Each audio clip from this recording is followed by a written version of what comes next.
క్రీస్తునందు ప్రేమించి ఆయన ఇంకొక పునరుత్థాన ఆదివార దినాన్ని మనకు 7 నెలల తర్వాత ఇచ్చాడు. 8వ నెలలో మనందరం కూడా దేవుని బిడ్డలుగా ఈ లోకములో ఆయన యొక్క వాక్యాన్ని నేర్చుకోవటానికి దేవుడు మనకిస్తున్న కృపా సమయాన్ని సదినపరుచుకుందాము. దేవుని యొక్క వాక్యము మొదటి రాజుల గ్రంథము 17వ అధ్యాయం తీద్దాము.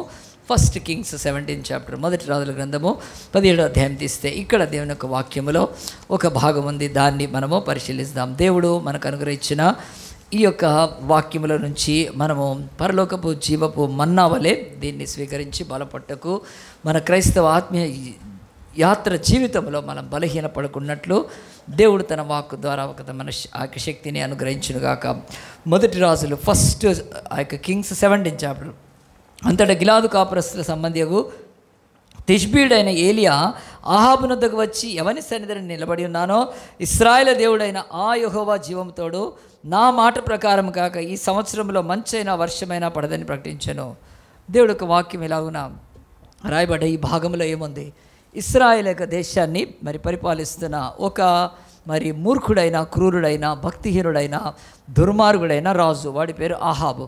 అహాబు అనే రాజు ఇశ్రాయేలును పరిపాలిస్తున్నప్పుడు ఇప్పటి నుంచి క్రీస్తు 2000 సంవత్సరాల క్రితము, దావీదు 1000 సంవత్సరాల క్రితము, తర్వాత దావీదు తర్వాత వచ్చిన రాజులు కనుక వీళ్ళు బహుశా 2,500 సంవత్సరాల క్రితము దేవుడు యొక్క బైబిల్లో ఈ భాగాన్ని ఉంచాడు. ఏమిటంటే అప్పుడు ఇశ్రాయేలు దేశము దేవుణ్ణి వదిలిపెట్టి విగ్రహాలను మొక్కుతుంది. విగ్రహాలను మొక్కుతూ ఉన్నప్పుడు ఎందుకు అలాగనే విగ్రహాలను మొక్కుతుంది? నిజమైన దేవుడి యొక్క ప్రజలై ఉండి అని అంటే ఆ దేశంలో ఒక వివాహాన్ని బట్టి విగ్రహారాధన ప్రారంభమైంది. ఆ దేశపు రాజు పేరు ఇశ్రాయేలు రాజు. ఇశ్రాయేల్ యొక్క రాజు పేరు అహాబు.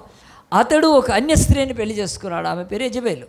సో యెజబేలు ఆమె యెహోవా దేవుణ్ణి నమ్మిన స్త్రీ కాదు, ఆమె యూదురాలు కాదు. కనుక ఆమె అబ్రహాం సంతానం నుంచి వచ్చి ఆ యొక్క దేవుడు బిడ్డగలేదు. సో అన్యులను పెళ్లి చేసుకుందుక యెజబేలు వచ్చి దేశంలో తన ఇంటిలో ఆరాధన విగ్రహాలు మొక్కితే పర్వాలేదు, ఒకవేళ రాజు ఇష్టపడి చేసుకున్నాడు కనుక. కానీ తన ఇంటిలో కాక ఇశ్రాయేలు అందరి ఇంటిలో విగ్రహారాధన చేయాలి. ఏ దేవుణ్ణి నమ్మాలి? యెహోవా కాకుండా వాళ్ళు బయలు దేవతను నమ్మేవాళ్ళు. బయలు అనే దేవుడు నమ్మాలి, అంతే పూజ.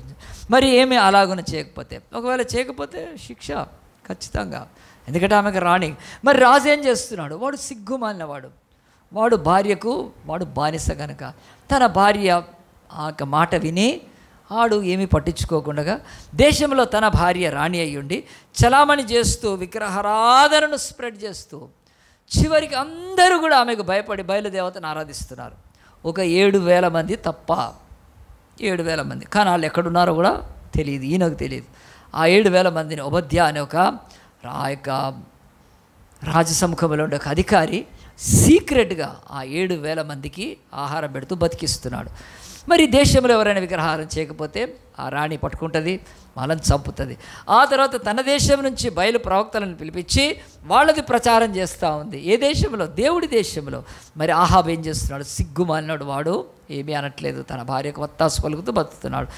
ఆ కాలంలోనే, దేశం విగ్రహాలతో నిండిపోయిన కాలంలోనే ఒక వ్యక్తి ఉన్నాడు, నేను విగ్రహారం చేయను, నా ప్రాణం పోయినా పర్వాలేదు, నన్ను చంపినా పర్వాలేదు అని చెప్పి ఒక వ్యక్తి ఉన్నాడు. ఆయన పేరు బైబిల్ రాస్తుంది ఏలియా. ఆయన గిలాదు కాపురస్తుడు తిష్బీయుడు అని చెప్పి రాస్తుంది. అతనేం చేస్తున్నాడు? దేవా, నేనేమన్నా కానీ నా ప్రాణం పోయినా సరే నేను మాత్రము మా దేశపు యొక్క రాణికి భయపడి నేను విగ్రహారాధన చెయ్యను, బయలుదేవతను పూజించను. బయలుదేవత యొక్క ఆ యొక్క విగ్రహాన్ని చేయితో వెళ్ళి ముద్దు పెట్టుకొని ఆరాధించాలి మోకరించి. నేను చెయ్యను, చచ్చినా చచ్చిపోతానని చెప్పి అతడు అలాగున ప్రార్థన చేసుకుంటూ ఉన్నాడండి. అంతే. నేను పట్టుబడితే నేనైతే బయలుదేవతను మొక్కను, విగ్రహాన్ని మొక్కనని చెప్పి రాణికి భయపడేది లేదు, రాజుకు ఎవరికి భయపడలేదు అని అతను అలాగున ఉన్నాడండి. అతని పేరు ఈరోజు బైబిల్లోకి వచ్చింది. అతని ద్వారా ఒక గొప్ప కార్యం జరిగింది. ఇవన్నీ ఉంటే బైబిల్ ప్రకారం ఏం చెప్తుందంటే ఈ లోకంలో మనుషులు ఎలాగో బతుకుతున్నారు?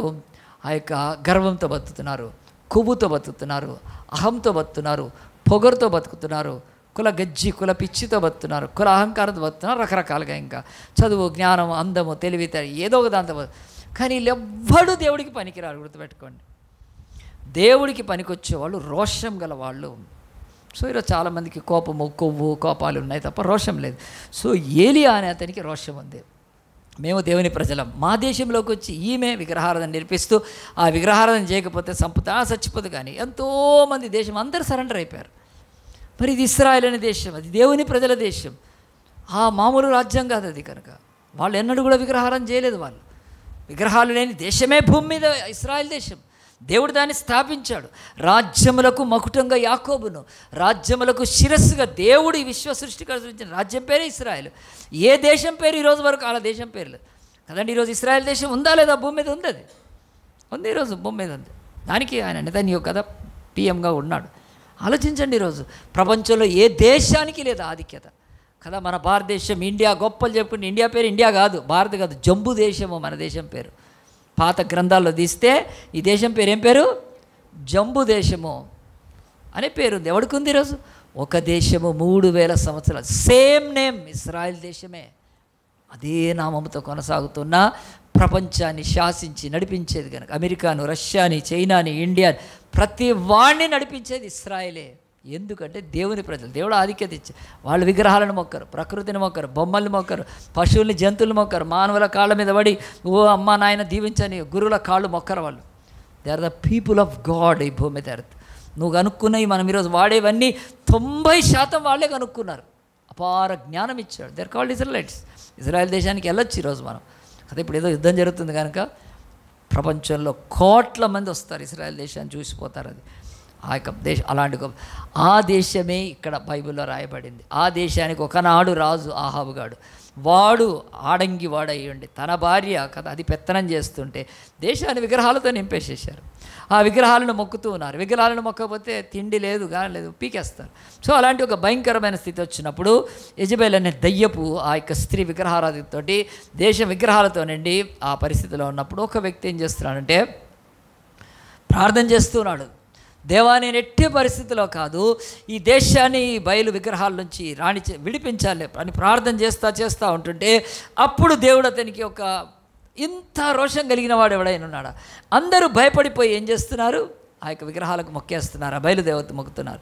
బయలుదేవతకు మొక్కితేనే తిండి, లేకపోతే ఉద్యోగం, లేకపోతే చెరసాల్లో పడకుండా ఉంటారు కనుక అని బతుకుతూ ఉంటే ఈ నాన్న నేను చచ్చిపోయినా పర్లే ప్రార్థన చేస్తూ ఉంటే దేవుడు అతనికి ప్రత్యక్షమయ్యి అతన్ని అడిగాడు. ఏమనంటే, ఏలియా నీ పేరేంటి అని అడిగాడు. ఏలియా నీ పేరేంటి? దేవుడు ఇంతకుముందు కూడా అడిగాడు కదా, యాకోబు నీ పేరేంటి కదా. అన్నామణి సిస్టర్ మీ పేరేంటంటే మెంటలా అంటది. పేరు అడిగి మళ్ళీ పేరు అడుగుతావేంటి నువ్వు అన్నాడు. ఉపేందర్ నీ పేరేంటి ఉపేందర్ అంటే ఎట్లుంటుందండి? అది దేవుడు అడుగుతున్నాడు. ఏలియా నీ పేరేంటి అని అడుగుతున్నాడు. ఇక్కడ పేరంటే మనము వచనం కాదు, అది ఫొనెటిక్స్గా మన యొక్క ఆ యొక్క సిలబల్స్ లేకపోతే ఈ సౌండ్స్ కాదు అక్కడ దేవుడు అడిగేది. ఎప్పుడు దేవుడు అడిగితే అట్లా అడగడు ఆయన. ఏలియా నీ పేరేంటి అని అడుగుతున్నాడు ఏలియాని పిలిచి. అప్పుడు ఏలియాకి అర్థమైందండి, నా పేరేంటి? ఏలియా అంటే కాదు ఏలియా అంటే చెప్తున్నాడు. ఏలియా అంటే యెహోవా నా దేవుడు. గట్టిగా చెప్పడకూడదామా? యెహోవా నా దేవుడు. God is my lord, Jehovah is my lord. మరి యెహోవా దేవుడు నా దేవుడు అంటున్నావు కదా నువ్వు, కరెక్టే. మరి ఇప్పుడు దేశమంతా దేంతో నిండుంది? బయలు దేవతతో నిండింది. ప్రతివాడు బయలు నా దేవుడు అని అనుకో, బయలు నా దేవుడే, మొక్కు మనం చేయి మరి కదా. మొక్కుతున్నారు అంతే, ఎందుకంటే వాళ్ళని బతకనియదు కనుక. కానీ నువ్వు వెళ్ళి బతకడానికి లేదు. అట్లా ఎందుకు? నీ పేరేంటంటే నీ పేరులోనే యెహోవా నా దేవుడు అంటే, అరే నీకు యెహోవా దేవుడారా? బయలు కదా దేవుడు అని అట్లా దేవుడు గుర్తుపెట్టుకోండి. జెహోవా ఇస్ మై గాడ్ అని పేరు పెట్టబడిన ఏలియా తన బ్రతుకులో నిజంగా యెహోవా నా దేవుడైతే ఈ దేశాన్ని సంగతి చూస్తాను, నేను రాణి సంగతి చూస్తాను అని ప్రార్థన చేసినప్పుడు దేవుడు ఆ రోషాన్ని బట్టి, అతనికి ఉన్న ఆ గొప్ప పౌరుషాన్ని బట్టి లేచి నువ్వు పో రాజు దగ్గరికి పో, నేను లేచి అది రాయబడింది. లేచి ఎవరి దగ్గరికి వెళ్ళాడు? ఆహాబు రాజు దగ్గరికి వెళ్ళాడు. ప్రవక్త కనుక రాణించాడు. ఏంటి అని అంటే అప్పుడు చెప్తున్నాడు, నేను ఎవని సన్నిధిలో నిలబడి ఉన్నానో ఆ జీవంగల యెహోవా తోడు అంట. నేను ఎవరి సన్నిధి నిలబడా అంటే ఇప్పుడు మనుషులు ఎవరి దగ్గరికి వెళ్ళినప్పుడు, ఇప్పుడు మనం సీఎం ఆఫీస్కి వెళ్ళాం, ఎవరి ఎదుట నిలబడి ఉంటాం? సీఎం సన్నిధిలో. పేషి అంటారు, సీఎం పేషి, పిఎం పేషి, ఎవరిని పోనీయరు మనుషులు మామూలు ఎవరిని. సో వాళ్ళ ప్రజెన్స్లో ఉంటారు కనుక మాట్లాడాలి అలాగున. కనుక మన జడ్జిల దగ్గరికి వెళ్తే అలా ప్రజెన్స్లో. ఇక్కడ అహాబు దగ్గరికి వెళ్ళి ఏమన్నాడు? రాజా నీ సన్నిధి అనట్లేదు, నేను ఎవని సన్నిధిని నిలబడి ఉన్నానో యెహోవా జీవన్ అంటే నీవు కాదు, ఈ విశ్వాన్ని సృష్టించిన రాజులకు రాజు ఆ దేవుడి సన్నిధిలో అని చెప్తున్నాడు. ఇలాంటి ప్రశ్న ఒకరు అడిగారు, బైబిల్లో ఉంది, అది కొత్త నిబంధనలో. గాబ్రియేల్ అనే ఒక దూతను అడిగారు. గాబ్రియేల్ దూత వస్తే నువ్వు ఎక్కడి నుంచి వచ్చావంటే, నేను ఎవరి సన్నిధి నిలబడినానో ఆ దేవుడైన యెహోవా అని చెప్తాడు. ఆయన ఎందుకు చెప్తాడు తెలుసా? ఈ భూమి మీద ఆయన సన్నిధి కంటే నిలబడ్డ కంటే గొప్ప ఆధిక్యత ఈ ప్రపంచంలో ఏదీ లేదండి, గుర్తుపెట్టుకోండి. సో గాబ్రియేలు నిలబడ్డ ఆ యొక్క యెహోవా దేవుడి సన్నిధిలో ఇప్పుడు ఆహాబు దగ్గర నిలబడ్డా ఈ యొక్క ఏలియా చెప్తున్నాడు, నేను ఎవరి సన్నిధి నిలబడ్డా నా జీవం గల దేవుడు గుర్తుపెట్టుకో, ఇక కొంతకాలానికి మంచు లేదు, నా వర్షం లేదు, పడదు, నేను ఆజ్ఞాపిస్తున్నానని చెప్పాడు. భూమి మీద మంచు వర్షం లేకపోతే పంట ఎండిపోద్ది, కరువు వస్తుంది, మనుషులు భయంకరంగా నశించిపోతారు. సో దాన్ని ఆజ్ఞాపించిన ఈ యొక్క బైబిల్లో మనకి ఈ స్టోరీ దేవుడు ఎందుకు రాసి పెట్టాడంటే, ఈ భూమి మీద ఏలియా అని అతను ఒక జీవించాడు. అతను జీవించినప్పుడు రాజు దగ్గరికి వెళ్ళాడు. దేశమంతా విగ్రహాలతో నిండిపోయి నిజదేవుడిని వదిలిపెట్టి ఈ బయలుదేవతను పూజిస్తుంటే మరి వర్షమే ఎందుకు రాదని చెప్పాడు. ఇంకేదని చెప్పొచ్చు కదా, రాజా నువ్వు దేశమంతా విగ్రహాలతో, కానీ ఇప్పుడు పెద్ద యుద్ధం రాబోతుంది, అందరూ వచ్చి కత్తివాటం చేస్తారు, పెద్ద వరద రాబోతుంది, అందరూ కొట్టుకొని పోతారు, పెద్ద భూకంపం అందరూ నాశనం అయిపోతుంది అనట్లేదండి.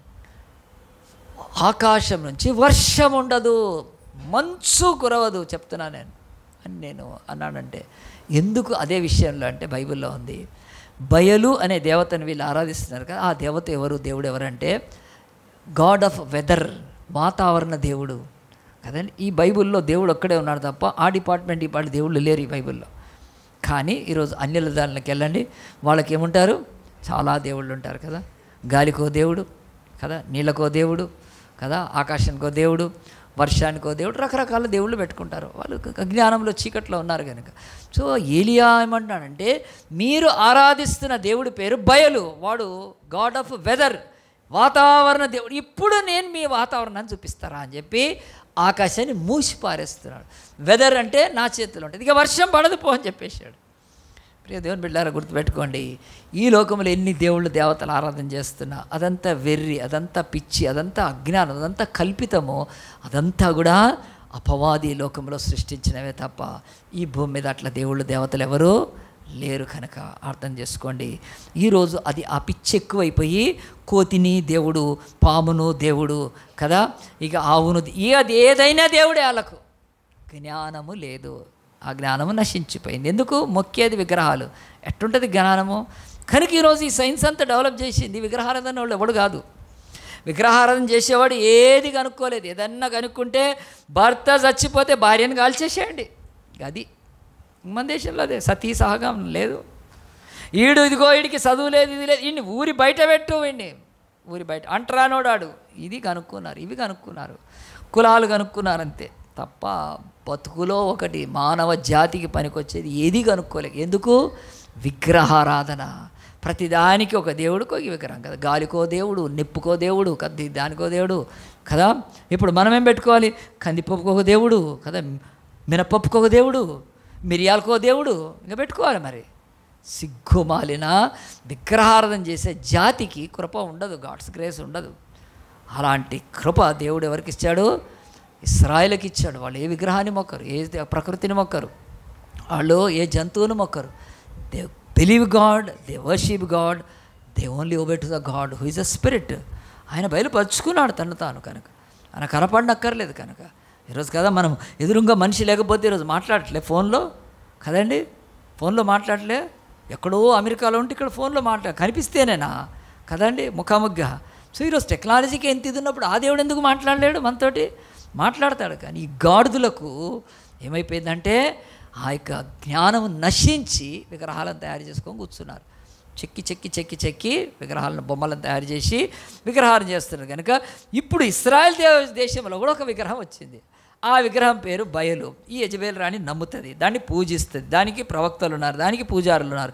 అది దేశమంతా కూడా విగ్రహాలను పెట్టి నిజ ప్రవక్తలందరినీ కూడా చంపుతుంది. వాళ్ళు వారిపోతున్నారు. చివరికి ఒక్కడు దొరికాడు ఏలియా అని. ఒక 7,000 మంది ఉన్నారు. ఆ 7,000 మంది ఉన్నారు, ఏలియాకి ఎక్కడో తెలియదు ఆయనకు.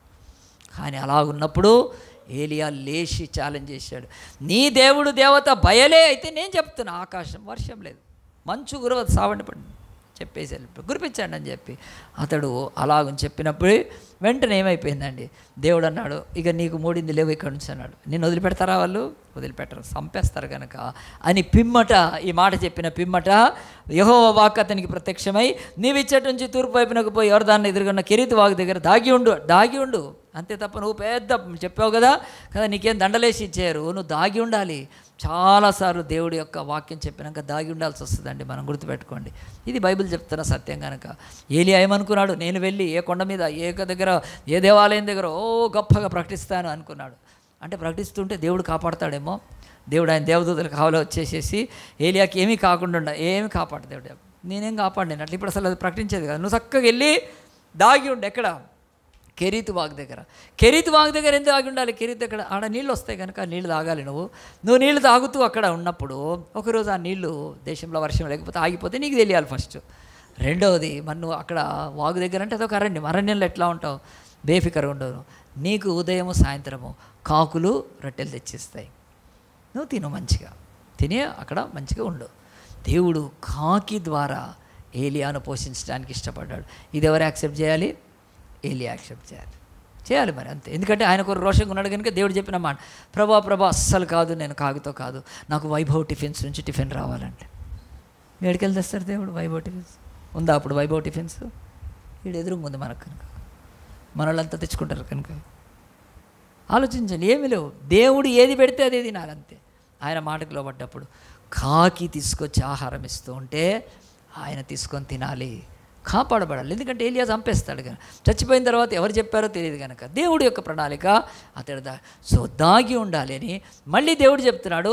నీకు అచ్చట ఉంటేనే కాకులు వస్తాయి, నువ్వు ఎక్కడ పోతే అక్కడ కాదు, గుర్తుపెట్టుకో, నేను పోషించాను. ఇవన్నీ బైబిల్లో సత్యాలండి. దేవుడు మనల్ని కాపాడి పోషించేది. మన భద్రత ఆయన చెప్పిన చోటు ఉంటే భద్రత కదండి, మన యొక్క పోషణ ఆయన చెప్పిన చోటుకి వెళ్తేనే పోషణ. మన యొక్క జీవితంలో కృప ఆయన వెళ్ళి చెప్పిన చోటుకి వెళ్తేనే. చాలామంది దేవుడు చెప్పే దగ్గర ఇంకో దగ్గర పోతారు, ఇక్కడే కావాలి, దేవుడు ఏమీ ఇవ్వడు. కానీ ఎక్కడైనా సేవకుడైనా నువ్వు ఇక్కడ సేవ చేయి అంతే, ఇక్కడ కాదు నేను పోతా అంటే కలిసిపోతాం మనం. దేవుడు ఏలియా దేవుడికి లోబడ్డాడు, అక్కడ ఉన్నాడు. సో కాకి వచ్చి ఆహారం ఇస్తున్నప్పుడు మరి అరబిక్లో మరి కాకి, ఆ తర్వాత ఈ లోకంలో ఎన్ని భాషలు ఉన్నాయి కదా, ఏ భాషలలో కానీ 2 భాషల్లో చాలా ఫేవరెట్ అండి మనం దాంట్లో మనకు ఆ భాషలు తెలుసు. ఒకటి హిందీ, ఒకటి ఉర్దూ. హిందీ ఒకటి, ఉర్దూ ఒకటి. హిందీలో ఉర్దూలో ఒకటి ఉంది, కాకి ఎట్లా అరుస్తుందండి, అరవండి అంతా కాకులేగా అరవండి. నేను కాకి ఏమంటుందండి, కావు కావు కావు అంటే. కావు అంటే హిందీలో ఏంటి? తిను. ఎంత ధన్యులమండి మనకు.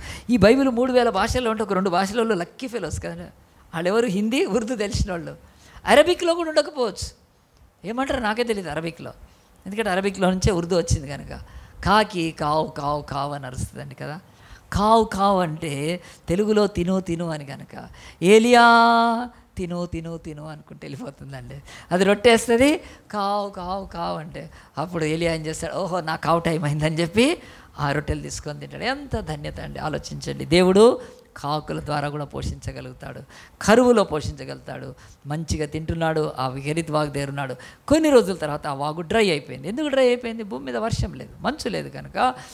వర్షం లేకపోతే మరి నదులు ఎండిపోతాయి. నదులు జీవనదులు అని చెప్పి కూడా ఎండిపోతుంటాయి ఒక్కోసారి. ఇక చెరువులు ఎండిపోతాయి కదా, బావులు ఎండిపోతాయి, అన్నీ ఎండిపోతాయి, సరస్సులు ఎండిపోతాయి, ఆ తర్వాత వాగులు ఎండిపోతాయి. ఆ వాగు చూస్తూ ఉండగానే ఎండిపోయింది. దేవా ఎట్లా అనుకుంటూ ఉన్నాడు. దేవుడు అప్పుడు వెంటనే అతనికి ఏం చెప్పాడు చూడండి. తర్వాత 8వ వచనం, అంతటా యెహోవా వాక్కు అతనికి ప్రత్యక్షమై. ఎప్పుడు ప్రత్యక్షమైంది? వర్షం ఆగిపోయాక ప్రత్యక్షమైంది. ఇలాగూ సెలవిచ్చాను, నీవు సీదోను పట్టు సంబంధమైన సారెపతను ఊరికిపోయి అచ్చట ఉండుము, నిన్ను పోషించగచ్చడం ఒక విధవరాలిని నేను సెలవిచ్చాను అని చెప్తున్నాడు. మళ్ళీ లేవు, ఇక్కడి నుంచి లేవు, నువ్వు లేవేసి ఎక్కడికి వెళ్ళు అంటే ఆ యొక్క సీదోను సంబంధమైన సారెపతను ఊరికి వెళ్ళి అక్కడ ఒక విధవరాలు నిన్ను పోషిస్తుంది. అప్పుడు అనుకున్నాడు ఏలియా, పర్లేదని ఆయన కాకుల భోజనం అయిపోయి మనుషుల భోజనం వస్తుంది, జర మెల్ల మంచిగా ఉంటుంది కానీ కాకి పెట్టింది తిని ఇప్పుడు ఎక్కడికి వెళ్ళాలి? మనిషి పెడతా. కానీ ఆ మనిషి ఎవరండి? ఆ మనిషి ఇశ్రాయేలు స్త్రీ కాదు, ఆ మనిషి సారెపతు, సీదోను, ఒక విగ్రహారాధి. మళ్ళీ ఆమె విధవరాలు. ఆ విధవరాలు అయితే ఏముంది, ధనవంతురాలేమో ఆమె కనుక నన్ను పోషిస్తుంది. విధవరాలు అనగానే మనం పేదవాళ్ళు అనుకుంటాం, ఏం కానక్కర్లేదండి కదా. ఈరోజు విధవరాలు, మీరు అనిల్ అంబానీ, ముఖేష్ వాళ్ళ అంబానీ తెలుసా అండి? వాళ్ళ అమ్మ పేరు చెప్పండి. కోకిలాబేన్ కదా, ఆమె విధవరాలే కదా, చచ్చిపోయాడు కదా హస్బెండ్. ఆమె పేదరాలండి, కదండి. సగం భారతదేశం కొంటది కానీ ఇద్దరు కొడుకులు అట్లా. సో ఈరోజు ఆ కోకిలాబెన్ అనే ఆమె అనిల్ అంబానీ, ముఖేష్ అంబానీ వాళ్ళ మదరు, ఆమె పేదామె మహాకోటీశ్వరాలు కదండి, కోటకోటీశ్వరాలు కనుక. అట్లే ఏలియా అనుకుంటొచ్చు, నేను కూడా పోతుంటే అక్కడ విధారాలు అంటున్నాడు కానీ మస్తు రిచ్ అయి ఉంటుందేమో విధారాలు అనుకున్నాడు. కానీ ఇప్పుడు చెప్పినాక లేవాలి అక్కడి నుంచి, లేచి సీదోను దేశానికి వెళ్ళిపోయాడు. సీదోనికి ఎందుకు పంపించాడు దేవుడు అంటే బైబిల్లో ఉన్న జ్ఞానం ఏంటంటే, సీదోను యెజబెలుకు సంబంధించింది. దేవుడు శత్రువుల టెరిటరీలోకి తీసుకెళ్తున్నాడు. చాలాసార్లు దేవుని బిడ్డలం మనం కూడా వెళ్ళాల్సి వస్తుంది. ఈరోజు మనము బొట్టు పెట్టుకోవట్లేదని, లేకుంటే దీపానికి మొక్కట్లేదని, ప్రసాదం తినట్లేదని, గడపకు పసుపు పెట్టుకోవట్లేదని, ఆకులు కట్టుకోవట్లేదు, ఇంకేదో వాళ్ళ పండుగ ఎంత ఎస్ వాళ్ళ టెరిటరీలోనే బతకగలుగుతాం మనని. దేవుడు అంటున్నాడు ఏం ప్రాబ్లం లేదు, మీ ఆఫీస్లో, మీ కాలేజీలో, మీ స్కూల్లో, మీ బంధువుల మధ్యలో వాళ్ళు ఎట్లాంటి వాళ్ళైనా పర్వాలేదు. గాడ్ అంటాడు నువ్వు వెళ్ళు, నేనున్నా నీకు తోడు. కనుక ఇశ్రాయేల్లో ఏ స్త్రీ వద్దు, అసలు వద్దు, నువ్వు వెళ్ళు సీదోను యెజబెలుకు సంబంధించింది. దేవుడు ఛాలెంజ్ చేస్తున్నాడు. ఏ యెజబెలు దుర్మార్గురాలు వచ్చి నా దేశాన్ని విగ్రహాలతో చేస్తుందో దాని సంగతి చూస్తూనే దాని దేశంలోకి నా ప్రవక్తను పంపించి పోషించుకుంటాను, దానికి తిండి లేకుండా చేస్తాను. ఇది దేవుడి యొక్క ఛాలెంజ్. తీసుకెళ్ళాడు, అక్కడికి తీసుకెళ్ళే మరి ఏలియా వెళ్ళాలి కనుక ఏలియా విధేయత చూపించాడు. ఆ యొక్క సారెపతు ఊరిలోకి రావడం, ఇశ్రాయేలు పొలిమేరల్లోంచి సీదోనులోకి వెళ్ళిపోతున్నాడు. సీదోనులోకి వెళ్ళిపోయినప్పుడు ఆ పొలిమేరల్లో ఆ యొక్క చెక్ పోస్ట్ లాగా లేకపోతే ఆ గగవిని లాగా వెళ్ళినప్పుడు అక్కడ అనుకున్నట్టుగానే ఒక ఆమె వచ్చిందండి. ఒక ఆమె వచ్చి ఏం చేసింది, ఆమె పుల్లలు ఏరుకుంటుంది. పుల్లలు ఎందుకు ఏరుకుంటుంది మరి? పుల్లలు లేకపోతే ఎట్లా మంట వస్తుంది? మంట లేకపోతే వంట ఎట్లా చేస్తారు? కనుక ఆమె పుల్లలు ఏరుకోవటానికి వచ్చి ఏం చేస్తుంది అంటే ఏరుకుంటా ఉంది. ఈ లోపల అక్కడి నుంచి ఏలియా వస్తున్నాడు. ఏలియా వచ్చి వెంటనే ఆమె తిన్నాడు, అమ్మా ఇదిగో మరి నాకు కొంచెం నీళ్లు తీసుకొని రా. ఆమె పైనుంచి కిందికి చూసి నీళ్లు తేయటానికి పోయింది. పర్లేదులే, పరదేశి బాటసారి, నీళ్ళు తేయటానికి వెళ్తే మళ్ళీ అమ్మ వెనక్కి రా అని పిలిచి ఏం చేశాడంటే, నువ్వు పోయి నాకు ఒక రొట్టె చేసుకొని అప్పం చేసుకొని తీసుకొని రా అంటే ఆమె ఓపగని చెప్తుంది. ఆమె అంటుంది నీ దేవుడైన యెహోవా అంటే, నా దేవుడు కాదు, నీ దేవుడైన యెహోవా జీవంతోడు నేను ఈరోజు ఇక్కడికి ఎందుకు వచ్చానంటే, కొన్ని పుల్లలు ఏరుకొని కట్టలు ఏరుకొని ఇంటికి పోయి నేను వంట చేసుకొని లేకపోతే రొట్టె చేసి నా కొడుకుకు పెట్టి మేము ఆఖరి రొట్టె తిని చచ్చిపోదాం. కరువు భారంగా ఉంది. కరువు అంతా భయంకరంగా ఉన్నప్పుడు వాళ్ళ స్థితి ఎంత పేదగా అయిపోయిందంటే ఆ కరువు పరిస్థితిలో ఇక చావు కనుక. సో కరువులో చచ్చిపోతారా అంటే ఖచ్చితంగా చచ్చిపోతారు. ఇప్పుడు ఈ 21st సెంచరీలో కరువులు తెలియట్లేదండి. భూమి మీద ఎన్నో కరువులు వచ్చినాయి. కరోనా వచ్చినట్టు ఎట్లా చచ్చిపోయారు? లక్షల మంది కదా. బ్రెజిల్లో 4 లక్షల మంది, అమెరికాలో 4 లక్షల మంది. మన దగ్గర లెక్కలు ఉండవు, అన్నీ కాకి లెక్కలే కనుక ఎంతమంది చచ్చిపోయారో తెలియదు అసలు. లక్షల్లో కాదు కోట్లలో చచ్చిపోయారు. లాస్ట్ కరువు మన దేశంలో బెంగాల్ కరువు అంటారండి. లాస్ట్ సెంచరీలో 19th సెంచరీలో వచ్చిందండి. కోట్ల మంది చచ్చిపోయారు. ఎట్లా కేవలం ఆకలితో చచ్చిపోతారండి. ఇప్పటికీ ఆఫ్రికాలో సొమాలియా అనే దేశం ఉంటుంది. ఆ దేశంలోకి వెళ్తే మన మనుషులు చూస్తే, ఇప్పుడు నేను నా రిప్స్ చూడాలంటే ఏం చేయాలండి? నా రిప్స్లో తెలుసుకోవాలంటే నేను పోవాలి, డయాగ్నోస్టిక్ సెంటర్ పోవాలి, ఆడ కూర్చోవాలి, వాళ్ళు రాస్తారు, మళ్ళీ ఒక డాక్టర్ రాయాలి. చేసినాక పండుకోబెట్టి ఏం చేస్తారు, నాకు ఎక్స్రే తీస్తే అప్పుడు నాకేం కనిపిస్తాయి? రిప్స్ కనిపిస్తాయి. సొమాలియాలో, సూడాన్లో మనుషుల రిప్స్ ఇట్లా బయటికి కనిపిస్తుంటాయండి. ఎండిపోయి ఆకలికి మొత్తం ఈ రిప్స్ కనిపిస్తుంటాయి బయటికి. ఇట్లా చేత్తో తాకచ్చు రిప్స్ని. మనమేమో ఇక్కడ ఎక్స్రే తీపిస్తే కానీ మన రిప్స్ ఎట్లున్నాయో, ఈ పక్కటెముకలు ఎట్లున్నాయో తెలీదు. అక్కడ కనిపిస్తుంటాయి. అంత పేద దేశాలు, కరువు అలమటించి దేశాలు నాశనం అయిపోతుంది. వర్షం లేదు అక్కడ. వర్షమే 20 ఏళ్ల నుంచి వర్షం లేదు. ఏం పండుతాయి? కరువుతో తాండవిస్తూ బతుకుతున్నారు. ఇంకా అక్కడ ఎందుకు నేను చెప్తానంటే, కరువు అంటే ఏంటో ఈరోజు ఎవరికి తెలియట్లేదని. అసలు నేను అన్నం తిని నా ప్లేట్లో ఒక్క మెతుకు వదిలిపెట్టినాను నేను, తెలుసా? నేను ఫంక్షన్స్కి వెళ్తే నా ప్లేట్లో చాలా వేస్తారు, నాకు చాలా కోపం వస్తుంది, వదిలేయాల్సి వస్తుంది. ఒక్క మెతుకు నేను వదిలిపెట్టానండి, నాకు తెలుసు. ఎందుకంటే కరువుల్లో బతికే దేశాల వాళ్ళ గురించి వీడియోలు చూస్తే ఏడ్చేవాడిని నేను. అసలు సిరియా యుద్ధం జరిగినప్పుడు కదా, ఐసిస్ వాళ్ళు చేసినప్పుడు వాళ్ళ పిల్లలు ఆ యొక్క క్యాంప్స్లో ఉండి చెత్త కుండీలోది అన్నం తీసుకొని ఇట్లా నాకుతున్నారు. ఎంత ఘోరం! భూమి మీద కరువుతో వస్తాయి, ఈ భూమి మీద అలాంటి సంభవాలు వస్తాయి కనుక కరువు అంత సామాన్యం కాదని. కరువు బతికుండంగా లాగుని చచ్చిపోతారు. అలాగా రోజుకి ఆకలేసి కృషించిపోతారు. సో బైబిల్ చెప్తుంది, ఒక స్త్రీ కరువుతో చచ్చిపోవటానికి సిద్ధపడింది. తన విధవరాలు ఒక్క కొడుకున్నాడు, చచ్చిపోతాడు కనుక. ఆ భయంకరమైన కరువులో ఆమె ఆ యొక్క బైబిల్ చెప్తుంది సరే అనింది. వెళ్ళింది.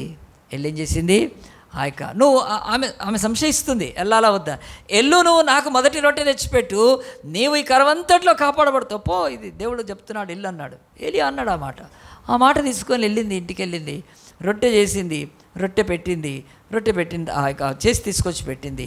బైబిల్ అది చెప్తుంది చూడండి, ఆ మాట చదువుతాను చూడండి. ఆ యొక్క 17వ అధ్యాయంలో ఆమె ఆ మాటకు లోబడ్డ తర్వాత 14 వచ్చిన, భూమి మీద కూడా యెహోవా వర్షం కురిపించే వరకు ఆ తొట్టిలో ఉన్న పిండి తక్కువ కాదు, వెళ్ళు బుడ్డిలోనే అయిపోదని ఇశ్రాయేలు దేవుడని యెహోవా సెలవిస్తున్నాడని ఏలియా అన్నాడు. అంతటా ఆమె వెళ్ళి ఏలియా చెప్పిన మాట చొప్పున చేయగా అతడు ఆమె ఇంటి వారిని అనేక దినములు భోజనం చేయొచ్చు వచ్చి. గట్టిగా చెప్పండి కొడదామండి. బైబిల్ చెప్తుంది కరువులో నుంచి దేవుడు ఆమెకు విడుదల ఇచ్చాడు. కరువు నుంచి ఆమె బయటపడింది, ఇంకా కరువులో లేదు ఆమె. కనుక ఎంత మంచి దేవుడు అండి.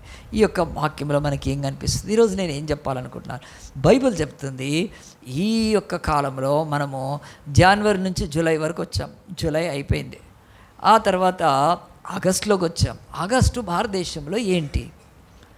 ఓపెన్గా మనకు అందరికీ తెలుసు, ఆగస్ట్ అనేది భారతదేశంలో స్వాతంత్రం వచ్చిన నెల. ఇది India got freedom around 78 years back. ఈ నెల స్వాతంత్రం వచ్చింది. స్వాతంత్రము లేక బాధపడ్డ, స్వాతంత్రం లేక అణచబడ్డ, స్వాతంత్రం లేక నలిగిపోయిన, స్వాతంత్రం లేక దిక్కుమాలిన స్థితి అనుభవించిన మన దేశానికి 15 ఆగస్టు నెలలో స్వాతంత్రం వచ్చింది కదా. బైబిల్ స్వాతంత్రం గురించి మాట్లాడుతుంది. ఈరోజు మన దేశాన్ని 400 ఏళ్ళు ముస్లిమ్స్, ఆ యొక్క తుర్కులు, మొఘల్స్ పరిపాలించారు. 400 years వాళ్ళు పరిపాలించినాక మళ్ళీ ఒక 200 సంవత్సరాలు డచ్ వాళ్ళు, ఫ్రెంచ్ వాళ్ళు, బ్రిటిష్ వాళ్ళు వచ్చి పరిపాలించారు. సో ఈ దేశం 600 ఏళ్ళ ఆ యొక్క బానిసత్వం అనుభవించిన తర్వాత దేశంలో పెద్ద స్వాతంత్ర యుద్ధమాలు జరిగి జలియన్ వాలాబాగ్లో ఒకటేసారి 100 మంది కాల్చిపారేశారు కూడా. ఆ మారణహోమం తర్వాత దేశానికి ఏమొచ్చిందండి? స్వాతంత్రం వచ్చింది. సో ఈ స్వాతంత్రం వస్తే మనం స్వాతంత్రం గురించి మన క్రైస్తవులకి ఏం తెలుసు? స్వాతంత్రం గురించి బైబిల్ ఏం చెప్తుంది? స్వాతంత్రము అనే మాట, ఫ్రీడమ్ అనే మాట బైబిల్లో 63 times ఉంది, 63 సార్లు ఉంది స్వాతంత్రం అని. సో స్వాతంత్రం అంటే మనం ఏమనుకుంటాం? మొట్టమొదటిగా మన స్వాతంత్రం అంటే, నేను ఏదైనా మరి చెప్పాలనుకుంటే నాకు ఏం కావాలి? వాక్ స్వాతంత్రం కావాలి. వాక్ స్వాతంత్రం కావాలి. వాక్ స్వాతంత్రం లేకపోతే నేనేమీ చెప్పలేను కదా. ఆ తర్వాత నేను ఏ దేవుణ్ణైనా నమ్ముకోవాలనుకుంటే నాకు మత స్వాతంత్రం కావాలి, లేకపోతే ఎట్లా కుదరదు కదా. మత స్వాతంత్రం కావాలి. అంతేకాదు నేను ఏదైనా ఒక కొనుక్కోవాలి, లేకపోతే ఏదైనా తెచ్చుకోవాలనుకుంటే నాకేం కావాలి? డబ్బు కావాలి. డబ్బు కావాలంటే డబ్బు వస్తుంది. ఆర్థిక స్వాతంత్రం కావాలి. సో తల్లిదండ్రుల కింద ఉండి పెరిగి పెద్దగైనాక మనం సంపాదించుకుంటే ఒక ఆర్థిక స్వాతంత్రం, మన ఇష్టమైనది కొనుక్కుంటామంట. ఆర్థిక స్వాతంత్రం ఈరోజు కావాలి. అంతేకాదు నేను ఒక దాన్ని నమ్ముతున్నాను, నా ఐడియాలజీ ఇట్లా ఉంది నా యొక్క అని చెప్పి దాన్ని వ్యక్తపరచాలంటే భావ స్వాతంత్రం ఉండాలి. భావజాలం చెప్పడానికి, నేను ఇది నమ్మను అని చెప్పి ఓపెన్గా చెప్పడానికి భావ స్వాతంత్రం ఉండాలి కదండి. ఇలాగున్న భూమి మీద స్వాతంత్రాలు ఎన్నో రకాలుగా ఉన్నా మరి బైబిల్లోంచి నేను కొన్ని స్వాతంత్రాల గురించి చెప్పాలని ఈ నెల ముఖ్యంగా మరి దేవుడు నడిపించినందుకు నేను చెప్తున్నాను ఇక్కడ ఉంది కరువు నుంచి స్వాతంత్రం. ఎట్లా? ఈమెకు కరువు వచ్చింది, ఆమె స్వాతంత్రం పొందింది. ఎట్లా వచ్చింది ఆమెకు కరువు నుంచి స్వాతంత్రం? ఇది ప్రశ్న వేసుకుంటే బైబిల్లో మనందరి బ్రతుకుల్లో కరువు విషయంలో దేవుడు చెప్తున్నది మనకు అర్థమవుతుంది. లేకపోతే స్వాతంత్రం అనేది కంటే అర్థమవుతుంది. ఇది మనుషులకు స్వాతంత్రం లేదు మాకు లేదనే కదా ఈరోజు 60 ఏళ్ల పోరాటం తర్వాత భారతదేశం యొక్క సార్వభౌమిక ప్రభుత్వము, సావరెన్ గవర్నమెంట్ ఆఫ్ ఇండియా తెలంగాణకు స్వాతంత్రం ఇచ్చిందా లేదా? స్వాతంత్రం మనందరం తెలంగాణలో కదా, టీఎస్ బోర్డు పెట్టుకోవట్లేదా? తెలంగాణ సెక్రటరియట్ లేదా? ఈరోజు అన్నీ తెలంగాణ కదా, అన్నీ తెలంగాణ తల్లి పాట కూడా పాడుతున్నాం కదా. ఇవన్నీ ఎక్కడి నుంచి వచ్చినాయండి?